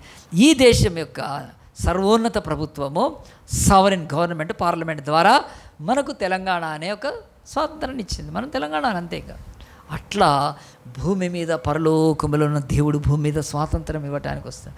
ఈ భూమి మీద ఉన్న రాజ్యాలు, ఈ భూమి మీద ఉన్న సింహాసనాలు, ఈ భూమి మీద ఉన్న అధికారులు, ఈ భూమి మీద ఉన్న ప్రధానులు, ఎవ్వరు కూడా మానవుడికి ఈ యొక్క పొలిటికల్ స్వేచ్ఛ ఇస్తారే తప్ప పాపము నుండి స్వేచ్ఛ ఎవ్వరూ ఇవ్వలేరు. పాపము నుండి ఎవ్వరూ స్వేచ్ఛ ఇవ్వలేరు. మానవుల బలహీనత, మానవుల శాపం, మానవుల యొక్క పాపం, మానవుల అవిధేయత, మానవుల తిరుగుబాటు, మానవుల యొక్క అంతరంగంలో ఉండే ద్వేషము, అవన్నిటికీ స్వాతంత్రం ఉందా? సిగరెట్ తాగేవాడు నేను సిగరెట్ మానేయాలంటే మానలేకపోతున్నాడు. కదండి. తాగుబోతువాడు నేను తాగుతున్నా, నాకు తాగుడు నుంచి స్వాతంత్రం ఎవడు ఇవ్వలేకపోతున్నాడు. వ్యభిచారం చేసేవాడు మిగతా చేయలేకపోతున్నాడు. ఈ భూమి మీద ఎన్నో రకాలైన బలహీనతలు, ఎన్నో రకాలైన బానిసత్వాలు బతుకుతూ ఉంటే ఎవరిస్తారు స్వాతంత్రం? ఆ స్వాతంత్రం వేరు. బైబిల్ ఆ స్వాతంత్రం మాట్లాడుతుంది. 2 వచనాలు చూపిస్తాను చూడండి. ఆ యొక్క యోహాను సువార్త 8వ అధ్యాయము దేవుని యొక్క 32లో ఇలాగుంటుంది. జాన్ ద గాస్పెల్ 8:32లో ఎవరిస్తారు అంటే యేసు ఇస్తాడు. ఆయన చెప్తున్నాడు, యేసు యొక్క మాటలు ఈ భూమి మీద మనకు స్వాతంత్రాన్ని కలిగిస్తాయి. యోహాను 8:32 ఏం చెప్తుందండి? అప్పుడు సత్యము మిమ్మలను స్వతంత్రులుగా చేయను. అప్పుడు అని ఎందుకు అన్నాడంటే దానికి ముందు కొన్ని మాట్లాడు. కాబట్టి యేసు తన నమ్మిన యూదులతో మీరు నా వాక్యమందు నిలిచిన వారైతే నిజముగా నాకు శిష్యులు అవుతారు, సత్యమును గ్రహిస్తారు. అప్పుడు బైబిల్ చెప్తుంది స్వాతంత్రం ఎట్లా వస్తుందంటే సత్యము మనకు స్వాతంత్రం ఇస్తుంది. మరి సత్యం ఎవరు కదా? మా చర్చిలో ఎవరు సత్యం లేరు. మా చర్చిలో అంతా పుల్లయ్య ఎల్లయ్యలు ఉన్నారు. సత్యం అంటే ఒక మనిషి అండి ఇక్కడ కాదండి. సత్యం అంటే ఒక ఫ్యాక్ట్ కూడా కాదు. సత్యం కంప్యూటర్స్ అంటే ఒక కంపెనీ కాదు, అది పోయింది అది ఇప్పుడు. సత్యం అంటే యేసు ప్రభు చెప్పాడు, నేనే మార్గమును, ఐ ఆమ్ ద ట్రూత్, నేను ట్రూత్ కనుకని నేను సత్యాన్ని అని చెప్పే వాక్కు అయిన దేవుడు ఆయన చెప్తున్నాడు. మరి అందు గురించే ఈరోజు మానవులకు స్వాతంత్రం ఎవరు ఇవ్వగలుగుతారంటే కింద ఉంది చూడండి. 8వ అధ్యాయంలోని దేవుని యొక్క వాక్యము 36లో కుమారుడు మిమ్మల్ని స్వతంత్రులుగా చేసినలా మీరు నిజముగా స్వతంత్ర. గట్టిగా చెప్పండి కొడదామండి. ఈ భూమి మీద కుమారుడైన క్రీస్తు దేవుని యొక్క రెండవ ఆ యొక్క వ్యక్తిత్వంలో ఉన్న గాడ్ ద ఫాదర్ కాదు, గాడ్ ద సన్ ఈ భూమి మీదకి వచ్చాడు. He liberates you, he gives the freedom, he makes you free, he lifts the burden from you. దేవుడు స్పష్టంగా చెప్తున్నాడు ఈ లోకంలో ఆయన మాత్రమే స్వాతంత్రం. మనము ఈ యొక్క ఆగస్టు మాసంలో స్వాతంత్రం గురించి నేర్చుకుంటున్నప్పుడు ఇప్పుడు ఒక ప్రశ్న, కరువులో ఆమె ఉంది, కరువు నుంచి స్వాతంత్రం ఇచ్చాడు. ఎట్లా ఇచ్చాడు దేవుడు ఆమెకు? దేవుడు ఇచ్చాడు. ఎట్లా ఇచ్చాడంటే దేవుడు ఆమె విషయంలో చెప్తున్నాడు, ఆమెకు స్వాతంత్రం వచ్చిందని, ఆమె కాపాడబడిందని, కరువులో చచ్చిపోలేదని, కరువులో నశించిపోలేదని, కరువులో ఆమె పారిపోలేదని, కరువులో ఆమె తన ప్రాణాన్ని పోగొట్టుకోలేదని బైబిల్ సాక్ష్యం చెప్తుంటే తర్వాత యేసు ప్రభు కూడా చెప్పాడు. చూడండి, లూకాసు వార్త తీయండి. లూకాసు వార్త 4వ అధ్యాయంలో యేసు ఈమె గురించి చెప్పాడు. యేసు ప్రభు ఈ భూమి మీదకి వచ్చిన తర్వాత కొన్ని వందల ఏళ్ల తర్వాత యేసు ప్రభు వాళ్ళ యొక్క నజరేతులో ఉండే సమాజ మందిరానికి వెళ్ళాడండి. సమాజ మందిరానికి వెళ్ళాడని దేవుని యొక్క వాక్యం 4వ అధ్యాయం 18 వచ్చింది. తర్వాత ఆయన తాను పెరిగిన నజరేతుకు వచ్చును, తన వాడుకు చొప్పున విశ్రాంతి దినమందు సమాజ మందిరానికి వెళ్ళి చదువుటకై నిలబడినప్పుడు అక్కడున్న సమాజ అధికారి అతని చేతికి ఒక చుట్ట ఇచ్చాడు. అది యెషయా గ్రంథము, చర్మపు చుట్టలండి. అది ఇచ్చాడు. అది తీసుకొని యేసు ప్రభు ఇలాగును చదువుతున్నాడు, ప్రభు ఆత్మ నా మీద ఉంది, నేను బీదలకు స్వార్థ ప్రకటించడానికి వచ్చాను, ఆయన నన్ను అభిషేకించాడు. ఇదిగో చెరలో ఉన్న వారికి స్వాతంత్రం, స్వాతంత్రం, స్వాతంత్రం, స్వాతంత్రం ఇవ్వటానికి, గుడ్డి వారికి చూపు ప్రకటించడానికి, నలిగిపోతున్న వారికి విడిపించడానికి, ఇక ఇంతే కాదు ప్రభు హితవత్సరము, సునాద సంవత్సరము, జూబిలీ ఇయర్ ప్రకటించడానికి నన్ను పంపి అన్నాడు అని రాయబడిన చోట జరిగితే అది చదివేసి ఆయనకి సంపులుగా కూర్చున్నాడు. యేసు ప్రభుకి ఎందుకు ఇచ్చారు ఈ చుట్ట? ఆ యొక్క రోల్ ఏదైతే ఉందో చర్మది, ఆ యొక్క పత్రిక, ఆ యొక్క గ్రంథం ఎందుకు ఇచ్చారంటే బైబిల్ చెప్తుంది యేసు ప్రభు ఆయన టైంకి వెళ్ళి ఉంటాడు. ఆయన సమాజ మందిరానికి ఎప్పుడు వెళ్ళి ఉంటాడు? టైంకి వెళ్ళి ఉంటాడు. ఈరోజు చాలామంది చర్చకు వస్తున్నారండి ఏండ్ల నుంచి. ఒక్కసారి మేము బైబిల్ ఇవ్వడానికి లేదండి వాళ్ళకు. ఒక్కసారి ఇక్కడ బైబిల్ చదవని వాళ్ళు ఉన్నారు తెలుసా? ఎందుకు? బ్రతుకులు ఎప్పుడు టైంకి రారు చర్చికి. ఒక్కసారి కూడా రారండి. ఇక్కడ చదివింది లేదు, ఏండ్లు అయిపోతుంది. ఇప్పుడు ఒక్కసారి నీకు బైబిల్ ఎవరైనా ఇచ్చారా? అయితే చదివావా నువ్వు చర్చిలో? ఆలోచించండి. చదువు రాని వాళ్ళ పర్వాలేదండి, పర్వాలేదు. ఇంకెవరైనా కొత్త వాళ్ళు వస్తారు, వాళ్ళు ఎవరో తెలియదు కనుక, వాళ్ళకి రక్షణ ఉందా లేదా తెలియదు కనుక మనం ఇవ్వలేము. కానీ మన చర్చికి రెగ్యులర్గా ఈ చర్చి మెంబర్స్గా ఉన్న మీరు ఒక్కసారైనా బైబిల్ చదివారా అండి? యేసు ఎంత మాదిరిగా ఉన్నాడు చూడండి. ఆయన నజరేతు నుంచి ఎప్పుడో వెళ్ళిపోయాడు, ఆయన సేవలో ఉన్నాడు. ఇప్పుడు మళ్ళీ ఆయన యొక్క ఊరికి వచ్చాడు. ఫస్ట్ కూర్చొని ఉంటాడు. కూర్చోనగానే అక్కడ సమాజం మంది, అరే ఈ కుర్రోడు తెలుసు, యంగ్ మ్యాన్ తెలుసు. ఎందుకు? మరియమ్మ కొడుకు, చక్క పని చేసుకునే వాళ్ళు వీళ్ళు, ఈయన చెల్లెళ్ళు, వీళ్ళు అంతా సహోదరులు, ఇదే ఊరు, మంచిగా గుర్తుపట్టి చదువు నాయన అని ఇచ్చాడు. యేసు ప్రభు మంచిగా చుట్ట తీసి చదివాడు. మీరు అడుగుతున్నారు, మీ బ్రతుకులో ఒక్కసారైనా వాక్యం చదువుతున్నారండి ఇక్కడ? మీరు ఆలోచించుకోండి. మీకు వదిలేస్తున్నాను, కానీ యేసు మాదిరిగా ఉన్నాడు. మరి నేను సంఘానికి వెళ్తే, నేను 52 ఆదివారాలు వెళ్తే నా పాస్టర్లు నాకు బైబిల్ ఇచ్చేవాళ్ళండి. అజయ్ చర్చ్ మానేయడని 52 సండేస్ కదండి. చర్చికి ఒక గంట ముందు వెళ్ళేవాడిని, చర్చ్ అయిపోయాక ఇంకొక గంట అన్ని సరిదింటికి వచ్చేవాడిని. దేవుడు ఇప్పటికీ ఆ కృప ఎప్పుడు నా బ్రతుకులో పోలేదండి. ఎందుకంటే అదొక ధన్యత. ఎక్కడెక్కడికో ముందుకు పోయి కూర్చుంటారు, ఎక్కడెక్కడో ముందుకు, కానీ చర్చికి సరే. సో ఎందుకు ఇవి వచ్చినాయంటే యేసు అప్పుడు ఏమన్నాడు, ఇది అన్న తర్వాత ఈ మాటలు నీ విడికిలో నెరవేరబడ్డాయని చెప్పి యేసుప్రభు అనే వరకు వాళ్ళకు ఒళ్ళు మండింది. నువ్వు మెస్సయ్యావా? హితవత్సరం ప్రకటించేది యేసుక్రీస్తే కదా, మెస్సయ్య కదా, నువ్వు మెస్సయ్య అంటే అవును నేను మెస్సయ్యనే. వాళ్ళకు ఒళ్ళు మండిపోయి నువ్వేంట్రా, నువ్వు చక్క పని చేసుకునే మరియమ్మ కొడుకు మాకు తెలవదా, నువ్వు మెస్సయ్యావా అని చెప్పే వరకు యేసు ప్రభు ఆయన ఏం చేశారంటే, ఆయన తొందరగా పోలేదు, మీ సంగతి కూడా దులుపుతారా అని చెప్పి యేసు ప్రభు వాళ్ళతో పెట్టుకున్నాడు. ఆర్గ్యుమెంట్ స్టార్ట్ అయినాక యేసు ప్రభు ఏమన్నాడు చూడండి, ఆ 24లో, మరియు ఆయన ఏ ప్రవక్తకి స్వదేశం హితుడు కాడని మీతో నిశ్చయంగా చెప్తున్నాను, నేను ఇక్కడ పుట్టినాను, మీరు నన్ను నమ్మరని ఆయన ఒక మాట ఎత్తుకున్నాడు. ఏలియా దినములందు 3 ఏళ్ళు 6 నెలలు ఆకాశం మూయబడి దేశమందు గొప్ప కరువు సంభవిస్తే ఇశ్రాయేలు అనేక మంది విధవరాలున్న ఏలియా సీదోన్లోని సారెపతుని ఊరిలో ఉన్న విధవరాలి యొద్దకే వెళ్ళాడు, కానీ మరి ఎవరి యొద్దకు పంపడలేదు. అన్న కోపం మండిందండి. ఇంకోటి కూడా అనేవరకు యేసు ప్రభుని ఏం చేశారు తెలుసా అండి, ఆగ్రహంతో వెళ్ళగొట్టి ఒక కొండపేటు మీద తీసుకెళ్ళిపోయి నూకి చంపేయాలనుకున్నారు యేసు ప్రభు. అంతా వాళ్ళు కోపం వచ్చేసింది వాళ్ళకు. ఎందుకు అనంటే యేసు ప్రభు వాళ్ళను ఒక గాయపరిచే మాటతో అన్నాడు, మీరింతమంది కూడా ఇశ్రాయేల్లో విధవరాళ్ళు ఉన్న ఒక్క విధవరాల దగ్గరికి ఏలియాను పంపించి దేవుడు పోషించలేదు. పక్క దేశంలో విగ్రహారాధన, సీదోను దేశంలో దేవుడిని ఎరగని ప్రజల మధ్యలోకి ఒక విధవరాల దగ్గరికి పంపించి ఆమెను పోషించాడంటే మీరు ఎంత దిక్కుమాలిన వాళ్ళు అన్నాడు యేసు ప్రభు. ఎంత చెడిపోయిన వాళ్ళు ఇశ్రాయేలీయులు. యెహోవా దేవుని నమ్ముతూ కూడా ఆయన మీరు సరిగ్గా ఆరాధించారు, విశ్వసించారని చెప్పి యేసు సూటిగా మాట్లాడే వరకు ఆయన తరుముకొని కొండపేటు మీద తోసేసి చంపేయాలనుకున్నారు. యేసు ప్రభు ఏం చేశాడు, మెల్లగా తప్పించుకొని వెళ్ళిపోయాడు. రేపు పిచ్చోళ్ళారా, ఇప్పుడు కాదు, నేను కొండపేరు మించి చావటానికి రాలేదు, నేను బావిలో దునికి చావటానికి రాలేదు, నేను ఉరి పెట్టుకొని చావటానికి రాలేదు, కత్తి పట్టుకొని యుద్ధాలు చేసి రోమన్లతో నేను చావటానికి నేనేం కాదురా పిచ్చోళ్ళారా, నేను మ్రాను మీద వేలాడి చనిపోతాను సిలువ మీద. ఐఎమ్ వెయిటింగ్, నేను పెడతాను మీ కొరకు ప్రాణం. ఎందుకంటే బైబిల్ ప్రకారము మ్రాను మీద వేలాడిన వాడే శాపగ్రస్తుడు, మానవ జాతి శాపం ఆయన మొయ్యాలి కనుక అని చెప్పి ఏం చేశాడు, ఆయన వెనక్కి తిరిగి హుఫ్ అని ఊపితే అంతా చచ్చిపోయేవాళ్ళు, ఏమనలేదు. ఆయన కొండ మీద నుంచి లాగున లేసి ఇట్లా ఎగురుకుంటా కదండి, ఆయన కొండ మీద నుంచి ఏం దిగలేదు. ఒక్క రెప్పపాట్లో చూశాడు, వీళ్ళంతా ఇటు మెల్లగా ఇటు నుంచి జారుకున్నాడు, అక్కడి నుంచి తప్పించుకొని వెళ్ళిపోయాడు. ఎందుకంటే ఆయన మరణ సమయం కాదు కనుక. సో బైబిల్లో రాయబడిన మాటలు ఈ భాగం ఏం చెప్తుందంటే, దేవుడు యేసుప్రభు చెప్తున్నాడు, యూదులలో ఉన్న విధవరాలు ఒక్కటి నమ్మలేదు దేవుణ్ణి.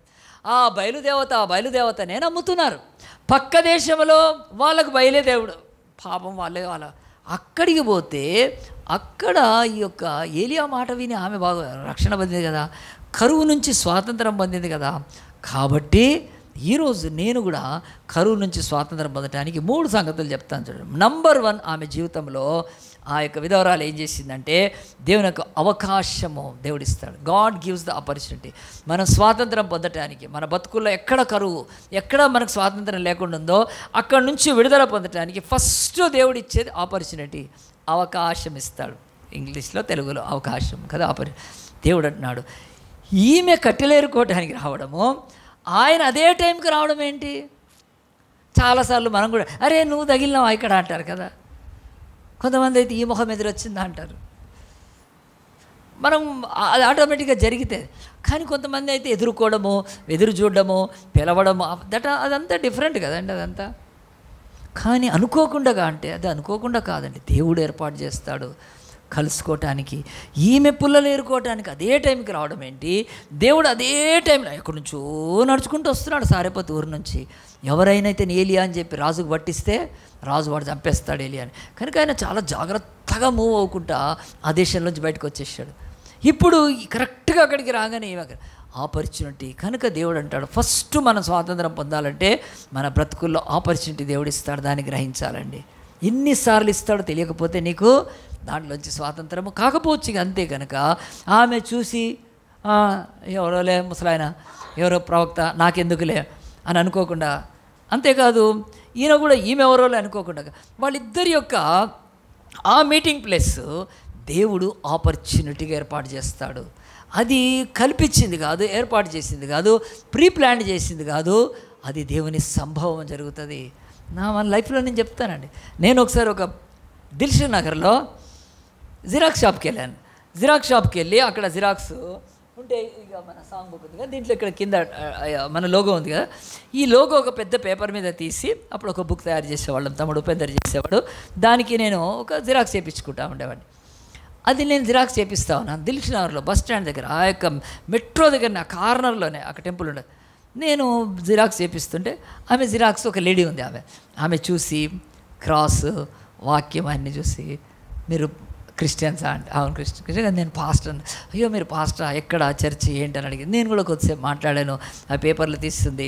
నేను అడిగాను, మీరు మరి రక్షణ పొందారా, మీరు ఆదివారం ఏ చర్చికి వెళ్తారండి? నేను చర్చికి వెళ్ళాను. మరి ఆదివారం చర్చికి వెళ్ళి కూడా క్రిస్టియన్స్ ఎట్లా అన్నాను. లేదు మా ఆయన పోనీయాడు, కొంచెము డేంజర్ గాడు అది చెప్తాను.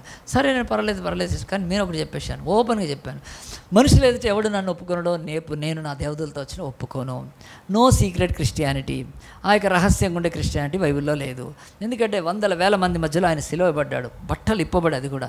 సో ఆయన ఎవరు బాహటం ఒప్పుకుంటారు? దొంగ క్రైస్తవులు దేవుడికి ఇష్టం లేదు. దొంగ క్రైస్తవం కనుక అందరూ ముందు ఇక్కడ చర్చికి వచ్చి క్రిస్టియన్ అని బయట పోయి చెప్పకపోతే వద్దు నువ్వు చెత్త దేవుడికి కనుక అలాగనే ఉంటుంది. కనుక నేను ఒకటే ఆమెకు సూటిగా చెప్తా ఉన్నాను, సిస్టర్ వేస్ట్, మీరు క్రిస్టియానిటీ వదిలిపెట్టుకోవడం బెస్ట్, మళ్ళీ మీ జిరాక్స్ సెంటర్లో ఒక ఫోటో పెట్టుకోండి ఏమని చేసుకోండి, కానీ తప్పు. నేను కొంచెం గట్టిగానే చెప్తున్నా, మెత్తగానే చెప్తున్నా, మనస్ఫూర్తిగా చెప్తున్నా. రండి సిస్టర్, ఏం కాదు.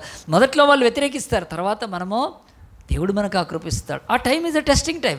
నీ భర్త వ్యతిరేకిస్తుంటే అది టెస్టింగ్ టైం అంతే కదా. తప్పకుండా నువ్వు వస్తే, నువ్వే భయపడుతుంటే నువ్వు నశించిపోతావు, నీ భర్త కూడా నశించిపోతారు, ఇద్దరు పోతారు. దాని బదులు నువ్వు కొంచెం ఒక స్టెప్ వేస్తే నేను నీకు సహాయం చేస్తాను, నువ్వు తప్పకుండా రావచ్చు అని చెప్పి నేను ఆమె కొంచెం సాగు చెప్తుండే. ఇంతలోపల అక్కడ ఇంకొక అబ్బాయి వచ్చాడు. అబ్బాయి వచ్చి ఏం చేశాడంటే, చూసి ఏం చేశారంటే, మా డిస్కషన్ విని మీరెవరు అంటే నా పేరు, మీరంటే నేను పాస్టర్ అంటే, అతను ఒక ప్రశ్న అడిగాడండి. ప్రశ్న అడిగితే నేను దానికి జవాబు చెప్పిన తర్వాత ఆ అబ్బాయి ఏం చేశాడు, వెళ్ళట్లేదండి. వెళ్ళకుండా ఈ లోపల జిరాక్స్ అయిపోయినాక ఇచ్చినాక నేను డబ్బులు ఇస్తే ఆమె తీసుకోవట్లేదండి. అయ్యో వద్దు పాస్టర్, నేను చర్చివి అవి మీ కూడా కాదు, నేను తీసుకోని చాలా మంచి సిస్టర్, మీకు అంత మంచి మనసు ఉంది, అది 40-50 రూపాయలు అయి ఉంటుందండి. అవి కూడా తీసుకోలేదండి. ఆమె మంచి ఫెయిత్ ఉంది ఆమెలో. నేను ప్రార్థన చేయాలి, రండి సిస్టర్ మా చర్చికి ఎప్పుడన్నా రండి, నేను ప్రార్థన చేస్తానని చెప్పాను. అనగానే ఈ పిల్లోడు పట్టుకొని ఏం చేశాడంటే ఇంకో క్వశ్చన్ అడిగాడు. 2-3 క్వశ్చన్స్ నేను ఆ రోజు నాకు అనెంటేషన్ ఫుల్ ఉన్నట్టుంది, నేను బాగా చెప్తా ఉన్నా, స్పీడ్గా చెప్తా ఉన్నా. చెప్పేసే వరకు అబ్బాయి నాకు ఇంకా డౌట్స్ ఉన్నాయి, మీరు మరి చెప్తారా అంటే చెప్తాను, కానీ నేను చాయ్ తాగుతా ఫస్ట్ అన్నా. నన్ను టీ తాగుతాను అంటే టీ తాగుతా అంటే, మరి నేను టీ తాగనంటాడు ఆ పిల్లడు. నువ్వు టీ తాగకపోతే పర్లేదు, నువ్వు కూల్ డ్రింక్ తాగిపిస్తాను నీకు, నేను టీ తాగుతాను. పక్కన హోటల్కి వెళ్ళాము, కూర్చున్నాము. నేను చాయ్ ఆర్డర్ ఇచ్చాను, ఆ అబ్బాయికి మజా తెప్పించాను. ఆ అబ్బాయి కొంచెం మొహమాటంగా ఉన్నాడు, మజా తెప్పిస్తే, కానీ తీసుకోలేదు. నేను టీ తాగి చెప్పండి. ఇంకొక ప్రశ్న వేసాడు.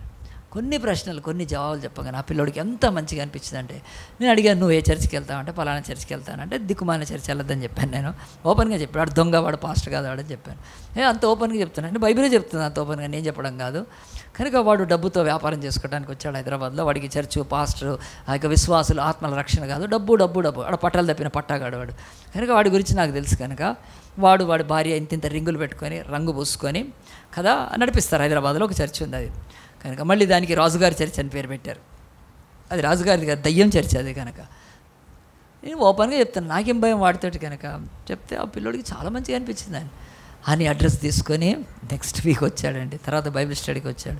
ఎంత ఆపర్చునిటీ అంటే, ఈరోజు వాళ్ళ అమ్మ లక్ష్మీ ఆంజనేయులు గారు మన చర్చ్ మెంబర్ అండి. గట్టిగా చెప్పండి కొడదామా. తెలుసుకొని వచ్చి బాప్తిసం తీసుకుంది. వాళ్ళ బ్రదర్ ఆంజనేయులు గారు ఇంకా రక్షణ పొందలేదు. మంచి బిడ్డలు వాళ్ళు, మంచి కుటుంబం. వాళ్ళ పెద్ద పాప ప్రతిభ యుక్రెయిన్లో మెడిసిన్ చేసింది, ఎంసీఏ పాస్ అయింది, మంచి జాబ్ చేసుకుంటుంది. రెండవ కూతురు ప్రజ్ఞ ఉంది, తను కూడా ప్రిపేర్ అవుతుంది గ్రూప్స్కి. స్టీఫెన్ ఇంజనీరు, మంచి జాబ్ కూడా చేసుకుంటున్నాడు. ఒక కుటుంబాన్ని నా దగ్గర తీసుకొని రావడానికి దేవుడు ఏం చేశాడు? Just opportunity. ఆ పిల్లోడు మొహమాటంతో స్టీఫెను, ఈయనెవడో పాస్టర్, ఈయన అడిగితే ఏముంది కదా అని చెప్పి నన్ను అడగను, మొహమాట పడలేదు. అతను అడిగేశాడు, ఏముండే డౌట్ అడిగాడు. నాకు మధ్యలో ఛాయ్ అయిపోయింది, అతనికి మజా కూల్ డ్రింక్ కూడా అయిపోయింది. నో ప్రాబ్లం, మంచిగా లేచా వెళ్ళిపోయాను అంతే. బట్ దేవుడు మనకు ఆపర్చునిటీస్ ఇస్తాడండి. ఒక కరువు నుంచి స్వాతంత్రం కొరకు దేవుడు first opportunity given at the time, you should know it, you should accept it. అంతే, ఆ సమయాన్ని నువ్వు అంగీకరించాలి. వచ్చి ఏలి అడుగుతున్నాడు కదా, ఆమె విధవరాలను అడుగుతున్నాడు. మరి ఆ విధవరాలు ఏమనుకుంది? ఏం అడుగుతారు, ఎవడైనా అడుక్కుంటాడు, కానీ ఆమె మాట్లాడుతుంది కనుక. సో మొదటిది ఆపర్చునిటీ అండి. దేవుడు మనకి ఇచ్చే అవకాశాలు ఎన్నో పోగొట్టుకుంటాం మనం స్వాతంత్రం పొందటానికి. అవకాశాలు గుర్తించాలి. నెంబర్ 1. రెండోది, ఏలి ఆమెతో మాట్లాడుతున్నాడండి. ఏలి ఏం చేస్తున్నాడు? మాట్లాడుతున్నాడు. ఏమని? అమ్మ నాకు నీళ్ళు ఇయ్యి అని అంటున్నాడు. కనుక అడుక్కోవచ్చేమో, కానీ మళ్ళీ ఏమడుగుతున్నాడు? నాకు రొట్టె పెట్టాడు. ఇది రెండోది ఏమిటంటే గాడ్ స్పీక్స్, ఆయన మాట్లాడతాడు ఆయన. రెండోది, మొదటిది అవకాశము, రెండవది అర్థన అంటే అడగడం. దేవుడు ఎట్లా అడుగుతున్నాడండి? ప్రయాసపడి భారం నా యొద్దకు రండి అని పిలుస్తున్నాడు ప్రపంచంలో. ఆ ఊరికి, ఆ పేద విధవరాల దగ్గరికి దేవుడు మహాప్రవక్తను పంపాడు అన్నాడు. ఈరోజు ప్రతి ఊరికి పాస్టర్ను పంపిస్తున్నాడండి. పంపించట్లేదా దేవుడు? వాళ్ళు పోయి చెప్తున్నారండి కదా. ఏమని చెప్తున్నారు? అమ్మా నమ్మండి, ఈ విగ్రహాలు, ఈ బొమ్మలు, ఈ దేవుళ్ళు, దేవతలు కాదు, వాళ్ళు రక్షించలేరు వాళ్ళను. వాళ్ళే ఎప్పుడు అంటుంటారు ధర్మాన్ని రక్షించు, ధర్మం నేను రక్షిస్తుందంటే. దానికి మొన్న ఆర్జేవి ఇంకిద్దరు మంచిగా ఇచ్చారండి. ఏమండి? అరే ధర్మం మనల్ని రక్షించాలా, మనం దాన్ని రక్షించాలా? సిగ్గుమాలినారు, ఏం మాట్లాడుతున్నారన్నాడు. బాబు గోగినే నిన్నాడు చూడండి, మీరు చూడండి, యూట్యూబ్లో పెట్టాడు ఆయన కదా. ఏమని పెట్టాడంటే ధర్మం మనల్ని రక్షించాలి, దేవుడిని మనం రక్షించాలంటే ఆ దేవుడిని వదిలిపెట్టండి అని చెప్పాడు. ఆయన ఎథిస్ట్ మళ్ళీ నాస్తికుడు అన్నాడు. దేవుడు మనల్ని కాపాడతాడా, మనం దేవుణ్ణి కాపాడాలా? ఈరోజు వీళ్ళకు ఉన్న దరిద్రం ఏంటి? దేవుణ్ణి, మన ధర్మాన్ని కాపాడాలి. ధర్మం కాపాడితే రేపిచ్చోడు, ఆ ధర్మం నిన్ను కాపాడాలి, నువ్వు ధర్మాన్ని కాపాడడం కాదు. సో తెలివి లేకుండా ఉన్నారు కనుక, అజ్ఞానంతో ఉన్నారు కనుక దేవుడు ఈరోజు పంపిస్తున్నాడు. చిన్న ఊరికి కూడా పంపిస్తున్నాడండి. ఒక పాస్టర్ పోయి ఈరోజు వాక్యం చెప్తే ఏం చెప్తారు? వీళ్ళు మత మార్పిడి అని కొడుతున్నారు, ఎల్లగొడుతున్నారు, వాక్యాన్ని చెప్పనివ్వట్లేదు. కానీ దేవుడు అంటున్నాడు, మీకు స్వాతంత్రం లేక బతుకుతున్నారు, మీరు విగ్రహాలలో కట్టబడి బతుకుతున్నారు, చీకట్లో బతుకుతున్నారు, అబద్ధాల్లో కట్టుబడి బతుకుతున్నారు, మోసాల్లో బతుకుతున్నారు, మూర్ఖమైన ఆ యొక్క వీటితో బతుకుతున్నారు, ఆచారాలతో బతుకుతున్నారు, సూపర్స్టిషియస్తో బతుకుతున్నారు. కనుక విడుదల ఎట్లా పంపిస్తాడు దేవుడు? ఏలియా మాట్లాడితే ఆమె మాట్లాడింది ఆమె. దేవుడు కూడా తన వాక్కును పంపిస్తాడు.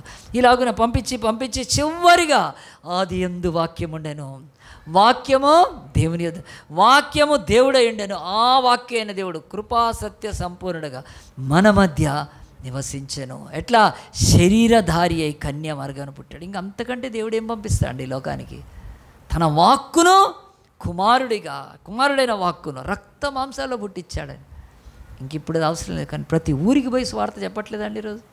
దేవుడు సెకండ్ అవకాశం తర్వాత అర్థన దేవుడు అడుగుతాడు, బిడ్డ నమ్ముకో, తెలుసుకో, మార్చుకో అని చెప్పి అడుగుతాడు. కనుక బైబిల్ స్పష్టంగా చెప్తుంది, ఏలియా మాట్లాడాడు, ఆమె మాట్లాడుతుంది. ఆమె ఎంత యథార్థంగా చెప్తుందండి, ఇదే నా ఆఖరి దినము, నేను చచ్చిపోతాం మేము, మా కరువులోంచి ఎవడు స్వాతంత్రం ఇవ్వలేడు, మా యొక్క దేవుడు ఇవ్వలేడు, మా దేవత ఇవ్వలేదు, మా రాజు ఇవ్వలేడు, మాది ఎవ్వడు ఇవ్వలేడు, నేను నా కొడుకు చచ్చిపోతాం అంతే. అట్లాంటి స్థితిలో దేవుడు మాట్లాడితే ఆమె మాట్లాడితే అయిపోతుందా? ఫస్ట్ అవకాశం. రెండోది అర్థన అంటే అడగడం. దేవుడు అడుగుతాడు, వాక్యం పంపిస్తాడు. మూడవది ఏం చేస్తాడంటే ఆయన ఈ బైబిల్ ప్రకారము ఖచ్చితంగా బైబిల్ చెప్తుంది ఆజ్ఞ ఉంటుంది. థర్డ్ది ఆజ్ఞ ఉంటుంది. ఆమె ఉట్టిగానే ఆమె కరువులోంచి స్వాతంత్రం పొందలేదు. ఏమన్నాడు ఏలియా? వెళ్ళి ఫస్ట్ రొట్టె తెచ్చి నాకు పెట్టు, నువ్వు బతుకుతావు. It is a faith. అక్కడ ఈయనకు ఆకలేసి చచ్చిపోతూ అడగడం కాదండి. ఏలియా అడక్క తినే ఆ యొక్క బాబాలు ఉంటారు కదా, బాబాలు అడక్క తినట్లేదండి ఈరోజు. అక్కడక్కడ బాబాలు పట్టుకొని ఒక బాబాగాడైతే అది తీసుకొస్తాడు. ఏం తీసుకొస్తాడంటే అది వేరే మతస్థులు, కానీ వాడు పింఛం పట్టుకొస్తాడు. ఒకసారి నేను ఇట్లా చూస్తే నాకు పింఛం ఇట్లా నేను బెదురుకున్నా. ఏంద్రా క్యాకర్రా అంటే నై సాబ్ దేవ్ కుచ్ దేవ్ అని అన్నాడు. నేను కూర్చున్నదైతే తెర హాత్మే ఓదే అన్నా. నేను అది తీసుకొని ఆడి మొహానికి ఇట్లా నబ్బో అన్నాను. నేను ఏమి చేసి నన్ను బెదరగొట్టావు, పింఛం పట్టుకో తిరుగుతారండి, అడుక్కొని తిరుగుతారు దేవుళ్ళ పేరట. సో ఏలియా అట్లా అడుక్కోవడానికి వచ్చాడండి ఇక్కడికి? అవసరమే లేదండి. ఏలియాకు ఆ పని లేదు. అమ్మా నాకు రొట్టె పెట్టాను అడుక్కోవట్లేదు. నీవు నమ్మితే నీకు దేవుడు విడుదలిస్తాడు. నేను ఆకలి ఇక్కడ లేకపోతే నేను ఆకలితో నేను బతకగలుగుతాను, ఇంకో ఊరికి వెళ్ళిపోతాను. కానీ దేవుడు నాకు చెప్పాడు, ఒక విధవరాలి ద్వారా పోసి, ఆ విధవరాలు నువ్వేనేమో ఆయన మనసులో అనుకుంటా, మేబీ ఈమె. కానీ దేవుడి యొక్క ఆజ్ఞకు విధేయత చూపాలి. కనుక ఆజ్ఞ అన్నప్పుడు అది మనము కష్టంగా ఉంటుంది. ఆజ్ఞ నెరవేర్చాలంటే బాధగా ఉంటుంది. ఆజ్ఞ నెరవేర్చాలంటే ఏమవుద్దు అని చాలాసేపు దేవుడి వాజ్ఞలు ఈరోజు ఎందుకు గైకొనలేరు తెలుసా అండి? మనుషులు తర్వాత ఏం జరుగుతుందో ఫెయిత్ లేక, విశ్వాసం లేక నమ్మరు. కానీ ఆమె ఏం చేసింది? సారెపతు విధానాలైనా సీదోను సంబంధం, యెహోవా దేవుడు, వీళ్ళ దేవుడు గొప్ప దేవుడు, ఆయన మాట నేను నమ్ముతాను అని చెప్పి పొయ్యి రొట్టె చేసి పెట్టేసిందండి. అంతే బైబిల్ చెప్తుంది. కరువు కాలం అంతటా వాళ్ళు పోషింప. సో బైబిలు వాక్యము స్పష్టంగా ఉంది. కరువులో నుంచి ఆమెకు స్వాతంత్రం ఇచ్చాడు. మనందరికీ కూడా దేవుడు ఇవ్వగలుగుతాడండి, ఖచ్చితంగా ఇవ్వగలుగుతాడు. దీన్ని పాటించాలి, దాన్ని నమ్మాలి. కనుక అవకాశం. రెండవది ఆ యొక్క అర్థన అడగడము, అంటే వాక్కు దేవుడు అడుగుతాడు. మూడవది ఆజ్ఞాపిస్తాడు. ఆయన ఆజ్ఞను గైకొంటేనే ఖచ్చితంగా మన బ్రతుకుల్లో మనము ఈరోజు మన బ్రతుకుల్లో ఎక్కడ స్వాతంత్రం లేదో పరిశీలించుకుంటే దేవుడు తప్పకుండా చెప్తాడు. ఒక 18 ఏళ్ల క్రితం మరి నా బ్రతుకులో కూడా ఒక భయంకరమైన పరిస్థితి. మరి ఇక్కడ చర్చ్ స్టార్ట్ చేసాము. చర్చ్ స్టార్ట్ చేసినాక సాయి అనే లాడ్జ్కి వెళ్ళి, ఆ లాడ్జ్లో ఆ యొక్క వాక్యం అని చెప్తున్నాం, ఇలాగనే రెంటాడు. అప్పుడు ఫస్ట్ నెల రెంటు ఆ యొక్క అక్కడ 4,000 కట్టాలండి. ఆ వచ్చిన ఆఫరింగ్స్ ఎంత అంటే 4,335 రూపాయలు వచ్చినాయండి. అవి తీసుకొని నేను ఏం చేశానంటే, దేవా నాకు ఈ యొక్క ఆర్థిక సంబంధమైన కరువు ఇలాంటిది ఉండకూడదు ప్రభా, నేను నమ్ముతానని చెప్పి నేను నమ్మి ఏం చేశాను తెలుసా అండి? ఖచ్చితంగా ఆ కానుకను తీసి తమిళనాడులో ఆ యొక్క ఒక రాష్ట్రంలో ఒక ఆయనకు పంపించి నేను మెన్షన్ కూడా చేశాను, ఇట్లా పంపిస్తున్నా. నాకు తెలుసు ఖచ్చితంగా ఇప్పుడు అది నేను పంపించినాక నా దగ్గర ఏమీ లేవు. నెక్స్ట్ రెంట్ కట్టాలి. నేను ఎట్లా కడతాం రెంట్? పెట్రోల్ పోసుకోవాలి, ఎట్లా పోసుకుంటా? ఏమీ లేదండి. బట్ నాకు ఈ విధవరాలికి దేవుడు నాతో మాట్లాడుతున్నాడు. అప్పుడు నీకు విడుదల కలుగుతుంది ఖచ్చితంగా, బట్ ఆ మొదటి రొట్టె ఇచ్చేసేసేయనండి. First offering పంపించేసానండి. 4,000 పంపించేసి 335 రూపాయలు ఏం లేదు, మొత్తం పంపించినట్టున్నాను. మొత్తం ఇప్పటికీ నాకు ఆ రిసీట్ ఉంది, అది పంపించినాక నేను చెప్తున్నాను, దేవుడు నాకు స్వాతంత్రం ఇవ్వటానికి ఆ రోజు నాలో ఒక స్టెప్ ఇప్పించాడు.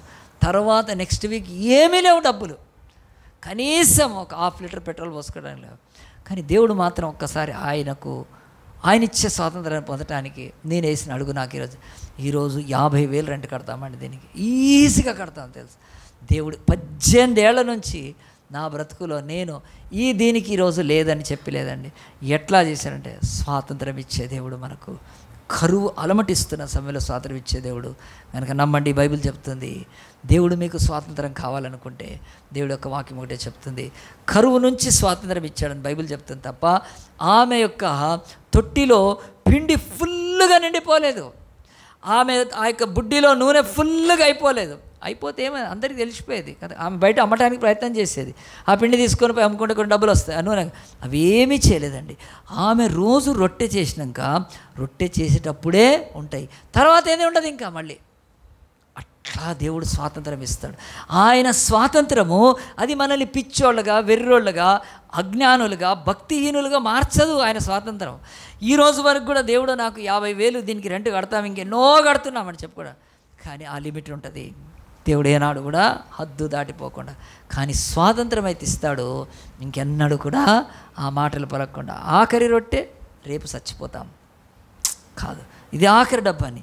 ఈరోజు నా దగ్గరకు వచ్చేవాళ్ళు ఎంతమంది క్రిస్టియన్స్ దేవుని బిడ్డలు చెప్తారు, పాస్టర్ మా లైఫ్లో ఎట్లా కరువు ఉందంటే, నేను రెంట్ కడితే పిల్లల ఫీజు కట్టలేను, పిల్లల ఫీజు కడితే పాలకు డబ్బులు ఉండవు, పాలకు డబ్బులు ఉంటే గ్యాస్కి డబ్బులు ఉండవు, ఇవి ఉంటే ఇంకో దానికి ఎంత కరువు తాండవిస్తున్న వాళ్ళు ఉన్నారండి.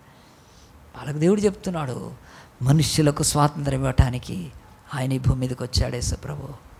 ఆయన మానవ జాతికి ఈరోజు స్వాతంత్రం లేదు కనుక మొదటిది నేను చెప్పాను, కరువు స్వాతంత్రం.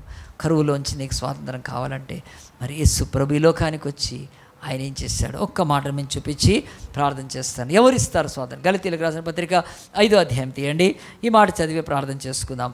దేవుడు మరి ఆనాడు సీదోను సంబంధమైన స్త్రీకి ఇచ్చిన స్వాతంత్రము అది గొప్పది కనుక ఆ స్వాతంత్రం ఇచ్చి ఆమెను కాపాడాడు.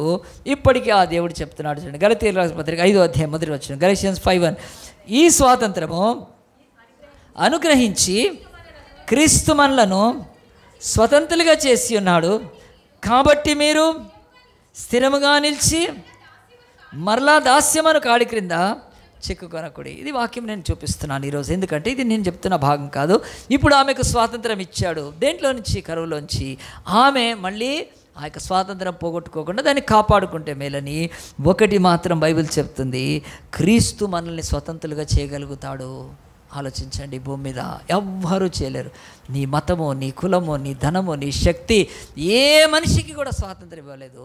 స్వాతంత్రం ఇవ్వటానికి భూమి ఆకాశాన్ని సృజించిన క్రీస్తు ఈ లోకంలోకి వచ్చి ఆయన శిలువ మీద వేలాడుతున్నాడు. ఒకవేళ శిలువ బొమ్మ మీరు క్రాస్ మీద చూస్తే యేసు ప్రభువు ఆయన కట్టబడి ఉంటాడు. ఆయన ఎందుకు అంటే కట్టబడ్డ మనందరికీ స్వాతంత్రం ఇవ్వటానికి. ఎప్పుడైనా అనుకున్నారా ఎందుకు యేసుని కాళ్ళ చేతులతో కట్టేశారంటే ఆయన ఈ లోకానికి చెప్తున్నాడు, విశ్వ విశ్వ విశ్వ విశ్వ విశ్వ అంతమైన విశ్వాన్ని సృష్టించిన దేవుడు, ఎక్కడికైనా ఈ యొక్క విశ్వంలో వెలగలిగిన దేవుడు. క్షణము రెప్పపాటులో ఆయన తయారు చేసిన దూతలు, ఆయన సృష్టించిన దూతలు రెప్పపాటులో వేరే గ్రహాలకు వెళ్ళిపోతారు ఈరోజు కదండి. ఈరోజు మార్స్ మనకు 1,45,000 కిలోమీటర్లు అండి. ఇక్కడ నుంచి మార్స్ అనే గ్రహము 1,45,000 కిలోమీటర్స్. అక్కడికి కూడా ఒక దేవుని దూత అట్లా వెళ్ళిపోతారు. అంత వేగవంతమైన, అంత గొప్ప ఆ యొక్క దేవదూతలను తయారు చేసిన దేవుడు, ఆయనని ఎవరు పట్టుకోగలుగుతారండి కదండి. కానీ ఆయన కట్టబడ్డాడు. మానవులకు స్వాతంత్రం లేదు, వీళ్ళు బంధింపబడి ఉన్నారని ఆయన కట్టబడి తన రక్తాన్ని కారుస్తూ ఆయన ప్రాణం పెట్టి మనకు స్వాతంత్రం ఇవ్వటానికి ఈ లోకానికి వచ్చాడు. అందరం తల వంచుదాం, కళ్ళు మూసుకుందాము. ప్రభువా, ఈ రోజు నుంచి ప్రభువా ఈ యొక్క ఆగస్టు మాసము ఇది స్వాతంత్రం మా భారతదేశం పొందింది ప్రభువా. రాజకీయ స్వాతంత్రం, పొలిటికల్ ఫ్రీడమ్ అంతే తప్ప ఈరోజు మన దేశంలో కరప్షన్ లేదా? ఎంతమంది లంచగొండులు బతుకుతున్నారు. మరి వాళ్ళందరికీ స్వాతంత్రం ఉంది కదా, లంచం కానీ స్వాతంత్రమే లంచం తీసుకోవటానికి ఉందేమో, అట్లా అయిపోయింది కదా. ఈరోజు తాగుబోతులు, దొంగలు, ఈరోజు బందిపోట్లు, మోసగాళ్ళు ఆ యొక్క ధర్మస్థల అనే స్థలంలో ఈ యొక్కలో ఎంత స్వాతంత్రం ఉందంటే 300 నుంచి 400 అమ్మాయిలను, స్త్రీలను అరాచకంగా వాళ్ళను నాశనం చేసి చంపి పాతి పెడితే అది ఇప్పుడు తవ్వుతున్నారు. అయ్యో, భూమి మీద స్వాతంత్రము ఒకవేళ పొలిటికల్ ఫ్రీడమ్ అంతవరకే ఇచ్చింది తప్ప ఆ యొక్క స్పిరిచువల్ ఫ్రీడమ్ ఇవ్వలేదు. నేను పాపము చేయకుండా ఉండగలుగుతాననేవాడు భూమి మీద లేడు కనుక దేవుడు నీకు అట్టి స్వాతంత్రం ఇవ్వటానికి కట్టబడ్డాడు. ఆలోచించు, ఈరోజు నీ లైఫ్లో ఎక్కడ స్వాతంత్రం లేదో ప్రశ్నించుకో. ఎంతసేపు స్వాతంత్రం లేదంటే పిల్లలు అంటారు, మమ్మల్ని ఆడుకోవటానికి మాకు ఫ్రీడమ్ ఇవ్వట్లేదు అంటే పాపం గ్రౌండ్లో వెళ్ళి ఆడుకోవటానికి. అలాగున కొన్ని చోట్ల ఏం చేస్తారంటే మాకు సిగరెట్ తాగడానికి ఫ్రీడమ్ లేదు, సిగరెట్ జోన్ కావాలని ఆ దిక్కుమాలిన వాళ్ళు సిగరెట్లు జోన్ కొరకు అడుగుతారు. ఇట్లా అనేక చోట్ల మాకు మాట్లాడటానికి ఫోన్లు ఇవ్వట్లేదు ఇవన్నీ భూమి మీద మనకు తెలుసండి. కానీ ఒక స్వాతంత్రం ఉంది, పాపము నుండి స్వాతంత్రము. అది దేవుడు ప్రాథమికంగా చూపిస్తూనే ఏ కరువులోనూ ఉన్నావో ఈరోజు స్వాతంత్రం నీకు ఇవ్వగలుగుతాడు.